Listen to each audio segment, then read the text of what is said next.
Lu tahu nggak ada ulama sekaligus pemimpin dari keturunan Rasulullah sebagai keturunan ke-38 yang berani memimpin sebuah bangsa melawan dominasi selama 37 tahun?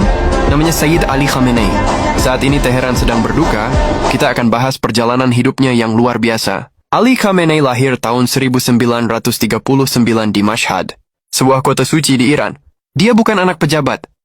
Ayahnya adalah seorang ulama sederhana yang hidupnya sangat zuhud.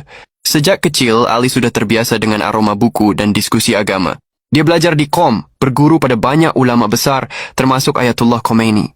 Di sanalah, benih-benih revolusi mulai tumbuh di kepalanya.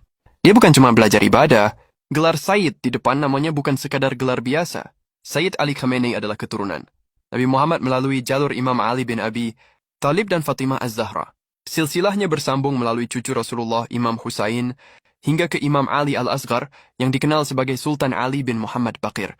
Inilah alasan kenapa beliau selalu memakai sorban hitam, sebuah simbol kehormatan dalam tradisi Islam yang hanya boleh dikenakan oleh para keturunan langsung sang Nabi. Di era 60-an sampai 70-an, Iran di bawah kendali Syah yang didukung Barat. Khamenei muda adalah aktivis yang sangat vokal. Akibatnya, dia ditangkap berkali-kali oleh aparat setempat. Tapi saat menjalani hukumannya justru jadi madrasah buat dia. Di dalam sel, dia justru menghafal Al-Quran dan menulis banyak pemikiran tentang kemandirian Islam. Tahun 1979 revolusi pecah, dan Khamenei jadi salah satu pilar utama negara baru itu. Tahun 1981.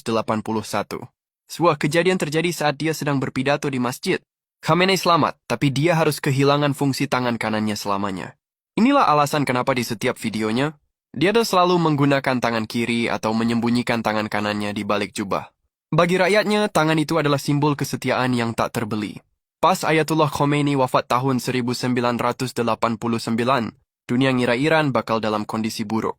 Tapi majelis ulama justru milih Khamenei sebagai supreme leader. Saat itu, dia bahkan belum punya gelar Ayatollah senior, tapi konstitusi diubah demi dia. Selama 37 tahun memimpin, dia jadi otak di balik ketangguhan Iran. Menghadapi sanksi ekonomi paling berat di dunia, dia berhasil bikin negaranya mandiri di bidang sains dan militer.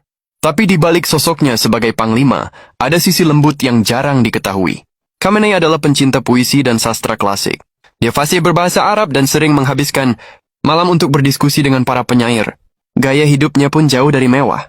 Rumahnya tetap beralaskan karpet tua dan dipenuhi rak buku kusam. Dia membuktikan kalau kekuasaan tertinggi nggak harus berakhir dengan kemewahan istana. Pada 28 Februari 2026, di tengah tensi global yang memuncak, pemerintah Iran resmi mengumumkan wafatnya Ali Khamenei akibat serangan udara gabungan di Teheran.